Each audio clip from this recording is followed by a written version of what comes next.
കേരള തീരത്ത് മറ്റൊരു കപ്പൽ അപകടം കൂടി ഉണ്ടായിരിക്കുകയാണ്. ഇത് കോഴിക്കോടിനും കണ്ണൂരിനും ഇടയിൽ ആണ് ഈ ഒരു അപകടം ഉണ്ടായിരിക്കുന്നത്. ബേപ്പൂരിൽ നിന്ന് 78 നോട്ടിക്കൽ മൈൽ അകലെ, അതായത് 144 കിലോമീറ്റർ അകലെയാണ് ഈ അപകടം ഉണ്ടായത്.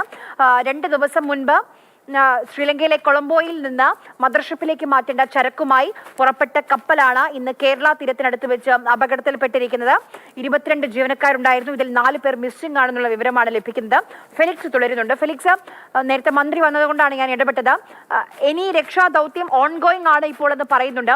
ഈ ജീവനക്കാരെ, കടലിലേക്ക് ചാടിയ ജീവനക്കാരെ 4 പേർ മിസ്സിംഗ് ആണ്. അവരൊരു പക്ഷേ ഈ കപ്പൽ നിയന്ത്രിക്കാൻ വേണ്ടി അതിൽ കപ്പലിൽ തുടർന്നതാണോ എന്ന് നമുക്കറിയില്ല. ഈ രക്ഷാപ്രവർത്തനം അത് ഏത് രീതിയിലാണ് ഫെലിക്സ്?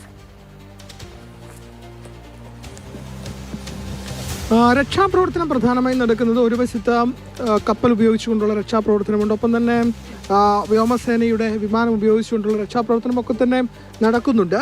പക്ഷേ അത് എത്രമാത്രം ഏത് രീതിയിലാണ് ഇപ്പോൾ പുരോഗമിക്കുന്നത് എന്നത് നേവി മാത്രമായിരിക്കും അക്കാര്യത്തിൽ കൂടുതൽ വിശദാംശങ്ങൾ നൽകാൻ സാധിക്കുക. ഇപ്പോൾ ഏതായാലും അഴീക്കലെ പോർട്ട് ഓഫീസർ വ്യക്തമാക്കുന്നത്, ഇപ്പോൾ അതുമായി ബന്ധപ്പെട്ട് പോർട്ട് ഓഫീസർ പ്രധാനമായും വ്യക്തമാക്കുന്നത് ഇതിനുള്ളിൽ ഉള്ള കാര്യങ്ങൾ എന്തൊക്കെ എന്നതാണ്.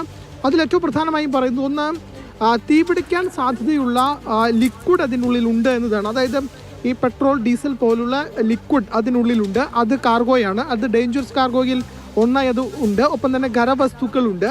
അതായത് തീപിടുത്ത സാധ്യതയുള്ള ഖരവസ്തുക്കളുണ്ട്, മറ്റു പദാർത്ഥങ്ങളുണ്ട്. അങ്ങനെ 4 ക്ലാസ്സുകളായി തിരിച്ച 4 ക്ലാസ്സുകളിലായി തിരിച്ച ഇൻഫ്ലേമബിളായുള്ള വസ്തുക്കൾ ഈ പറയുന്ന ഷിപ്പിലുണ്ട് എന്നതാണ്. തീർച്ചയായിട്ടും അത് ഈ കടലിനുള്ളിലേക്ക് വീണിട്ടുണ്ടോ എന്ന കാര്യത്തിൽ വ്യക്തതയില്ല. അക്കാര്യത്തിൽ കുറച്ചുകൂടി വിശദീകരണം വരേണ്ടതുണ്ട്. ഈ കപ്പലിൽ ഏതായാലും ഡേഞ്ചറസ് കാർഗോ ഉണ്ട്. അതായത് തീപിടുത്ത സാധ്യതയുള്ള വസ്തുക്കൾ ഈ ഷിപ്പിലുണ്ട്. അതിൽ കടലിലേക്ക് ഏതൊക്കെ വീണിട്ടുണ്ട്, അല്ലെങ്കിൽ കപ്പലിൽ എന്തൊക്കെയുണ്ട് എന്ന കാര്യത്തിൽ ഇപ്പോഴും ഒരു വ്യക്തതയില്ല. രീതിയിലുള്ള രക്ഷാപ്രവർത്തനം, എല്ലാവിധ രക്ഷാപ്രവർത്തനവും നടക്കുന്നുണ്ട്. പ്രത്യേകിച്ചും കോസ്റ്റ് ഗാർഡിൻ്റെയും നേവിയുടെയും നേതൃത്വത്തിലുള്ള രക്ഷാപ്രവർത്തനമാണ് ഇപ്പോൾ പരമാവധി നടത്തുന്നത്.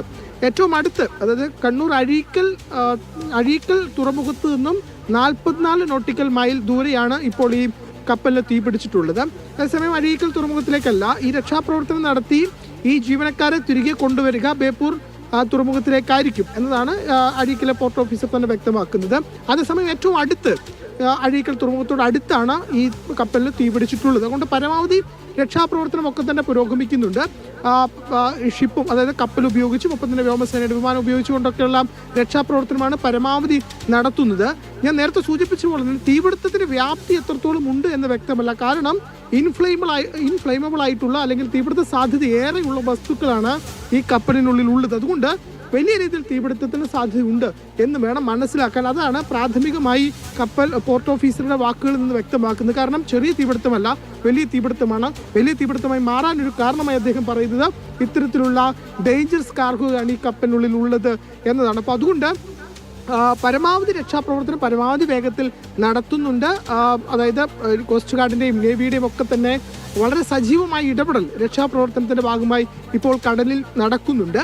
പക്ഷേ ഇതിൻ്റെ വ്യാപ്തി എത്രത്തോളം ഉണ്ട്, അതായത് ഈ തീപിടുത്തത്തിൻ്റെ വ്യാപ്തി എത്രത്തോളം ഉണ്ട്, എത്ര പേർക്ക് രക്ഷപ്പെടാൻ കഴിഞ്ഞിരിക്കും, എത്ര പേർ കടലിലേക്ക് ചാടിയിട്ടുണ്ടോ തുടങ്ങിയ കാര്യങ്ങളിൽ കുറച്ചുകൂടി വ്യക്തത വരേണ്ടതുണ്ട്. അതുകൊണ്ട് വിശദമായ, അതായത് കൂടുതൽ തീവ്രതയിലുള്ള രക്ഷാപ്രവർത്തനത്തിലേക്ക് മാറിയാൽ മാത്രമായിരിക്കും അക്കാര്യത്തിൽ കുറച്ചുകൂടി വ്യക്തത ഉണ്ടാവുള്ളൂ. ഏതായാലും ഇപ്പോഴത്തെ സാഹചര്യത്തിൽ ഡേഞ്ചറസ് കാർഗോയാണ് ഈ ഷിപ്പിനുള്ളിലുള്ളത്. അതുകൊണ്ട് അത് ഏത് രീതിയിലായിരിക്കും അത് വ്യാപിക്കുക, ഇപ്പോൾ കടലിലേക്ക് ഒരുപക്ഷെ മടങ്ങി വരാം. നമ്മൾ നേരത്തെ പറഞ്ഞതുപോലെ ഈ ദൃശ്യങ്ങൾ നമ്മുടെ മുന്നിലേക്ക് വരുമ്പോൾ അത് കപ്പലിൽ ഇപ്പോഴും തീപിടുത്തമുണ്ട്, തീ നിയന്ത്രണ വിധേയമായിട്ടില്ല എന്നുള്ള വിവരമാണ്. തീ നിയന്ത്രണ വിധേയമാക്കാനുള്ള ശ്രമങ്ങൾ, തീ അടയ്ക്കാനുള്ള ശ്രമങ്ങൾ തുടങ്ങിയതായി കോസ്റ്റ് ഗാർഡ് അറിയിക്കുന്നുണ്ട്.